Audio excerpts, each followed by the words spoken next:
L'affaire que vous allez entendre n'est pas une fiction. Ce n'est ni un scénario de film, ni une simple histoire racontée sur Internet. C'est une affaire réelle, une tragédie qui a profondément choqué le Gabon et bouleversé tout un pays. Le 20 mars 2019, dans la commune d'Akanda, près de Libreville, un homme est retrouvé mort dans sa chambre. Son nom, Antoine Lilian Ndong Alogo. Fonctionnaire respecté, entrepreneur et père célibataire, Lilian semblait mener une vie relativement paisible. Mais ce matin-là, les enquêteurs découvrent une scène d'une violence inimaginable. Son corps porte 54 coups de couteau. Une violence extrême qui choque immédiatement l'opinion publique gabonaise. Mais le détail le plus tragique dans toute cette affaire, c'est que la première personne à découvrir le corps de Lilian est sa propre fille, âgée de seulement 6 ans. Pendant plusieurs années, cette affaire entra les esprits au Gabon. Puis, après plus de 6 ans de procédure judiciaire, la Cour criminelle ordinaire de Libreville rend finalement son verdict le 15 août 2025. Léona Cyrielle Moussavou Bissielou, son frère Etifen Bissielou Bissielou et leur complice Rolly Matoutou sont condamnés à la prison à perpétuité pour l'assassinat d'Antoine Lilian Ndong Alogo. Mais pour comprendre comment cette histoire d'amour s'est transformée en cauchemar, il faut revenir plusieurs années en arrière. Antoine Lilian Ndong Alogo avait 31 ans. Ceux qui le connaissaient parlent d'un homme calme, travailleur et profondément attaché à sa fille. Entre son emploi de fonctionnaire et ses activités entrepreneuriales, Lilian essayait de construire une vie stable et paisible.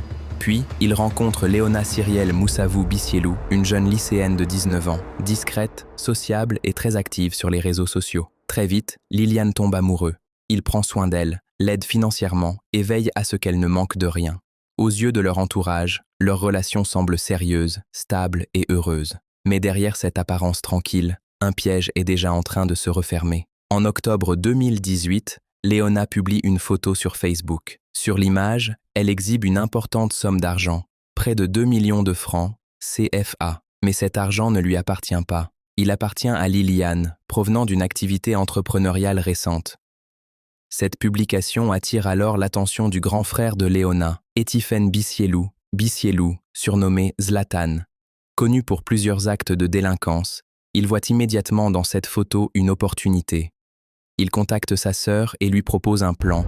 Organiser le braquage de Lilian avec l'aide de plusieurs complices. L'objectif est simple, voler l'argent et partager le butin. Et selon les conclusions de l'enquête, Léona accepte. Quelques jours plus tard, elle convainc Lilian de sortir avec elle. Cette nuit-là, il transporte avec lui une importante somme d'argent. Vers 2 heures du matin, alors qu'ils rentrent à leur domicile, Léona envoie discrètement un message à son frère. On arrive. Quelques instants plus tard, plusieurs hommes surgissent dans une ruelle sombre. Lilian est violemment agressée, frappée, blessée puis dépouillée de son argent. Mais malgré la violence de l'attaque, il survit. Choqué et traumatisé, Lilian ne soupçonne toujours pas la femme qu'il aime. Pour lui, Léona reste la personne en qui il a le plus confiance. Pendant plusieurs mois, Lilian tente de reprendre une vie normale. Mais en mars 2019, des proches lui révèlent finalement la vérité. Le braquage n'était pas un hasard. C'était un coup monté, et Léona en était l'instigatrice. Sous le choc, Lilian confronte immédiatement sa compagne. Une violente dispute éclate. Selon plusieurs témoignages, il envisage alors de mettre fin à leur relation et de dénoncer les responsables. Mais cette confrontation va précipiter le pire. Selon les enquêteurs, Léona panique. Elle comprend que Lilian pourrait révéler toute l'affaire à la police. C'est alors qu'elle prend une décision irréversible, le faire taire définitivement. Le 20 mars 2019, tôt dans la matinée, Lilian quitte brièvement son domicile. Profitant de son absence, Léona fait entrer son frère Etifen ainsi que leur complice Rolly Matoutou dans la maison. Les 2 hommes sont armés de plusieurs couteaux. Ils se cachent dans la chambre et attendent le retour de Lilian dans l'obscurité.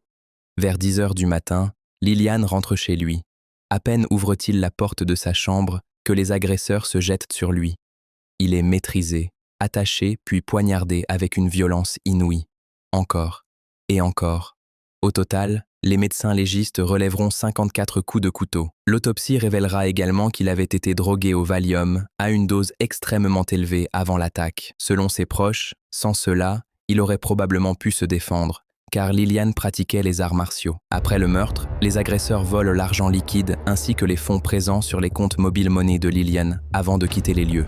Léona, elle, nettoie soigneusement la scène de crime et prépare son alibi. Quelques heures plus tard, elle récupère la fille de Liliane à l'école. Une fois rentrée à la maison, elle demande calmement à l'enfant d'aller voir si son père dort dans la chambre. Chérie, va voir si papa dort dans la chambre. D'accord, Tata. Mais fais attention, ne le réveille pas.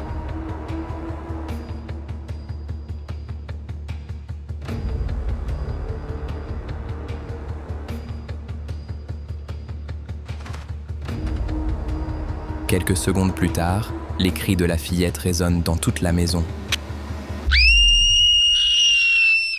C'est elle qui découvre le corps mutilé de son père. Le quartier est immédiatement plongé dans la stupeur. C'est incroyable, notre voisin est mort. Comment est-ce possible? Il était en pleine santé hier. Reculez s'il vous plaît, laissez-nous faire notre travail. On veut des réponses, c'est notre quartier. La police ouvre rapidement une enquête. Pourtant, dans les jours qui suivent, Léona joue parfaitement le rôle de la compagne endeuillée. Sur les réseaux sociaux, elle publie des messages de tristesse, demande que justice soit faite et assiste même aux funérailles de Liliane. Elle reçoit le soutien de nombreuses personnes qui ignorent encore son implication dans le crime.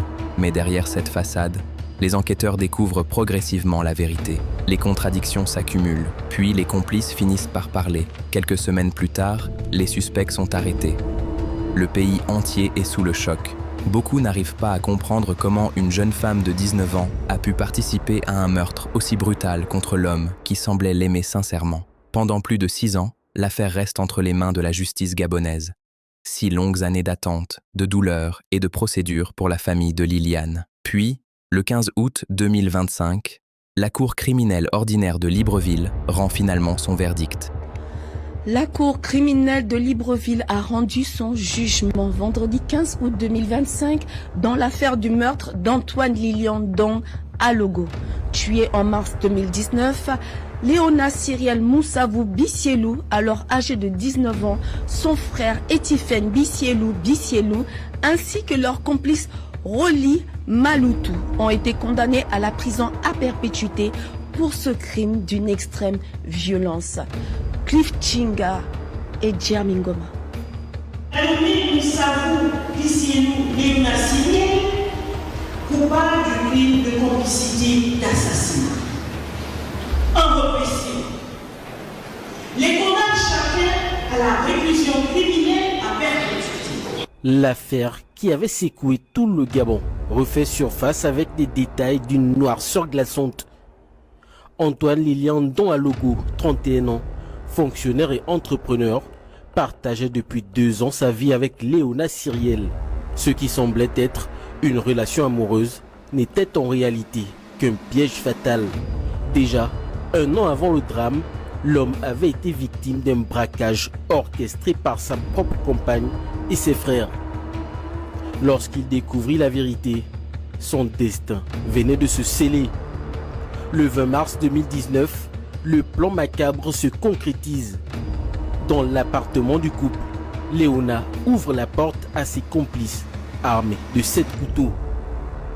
Dans la chambre, Antoine subit un déferlement de violence inouïe.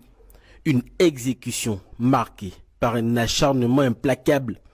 Pendant que ses frères prenaient la fuite, Léona, elle, restait froide et silencieuse au salon, comme pour ajouter l'horreur à l'horreur.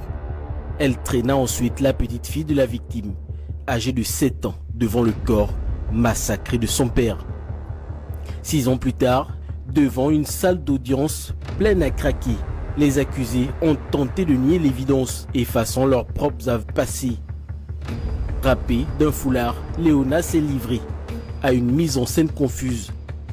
Accusations infondées contre la police, attaque gratuite contre la mémoire d'Antoine. Des propos qualifiés de cyniques et contradictoires par la présidente de la Cour.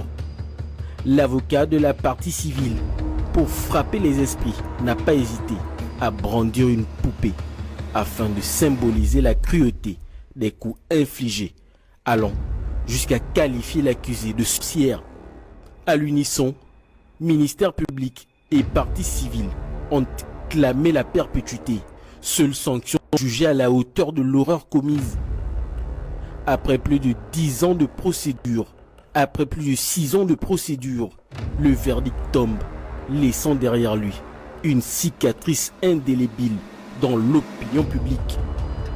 Léona Cyrielle Moussavou, Bissielou, son frère Etifen Bissielou et leur complice Rolly Matoutou sont condamnés à la prison à perpétuité pour l'assassinat d'Antoine Lilian Ndong Alogo, une décision qui marque la fin judiciaire de l'une des affaires criminelles les plus marquantes du Gabon ces dernières années.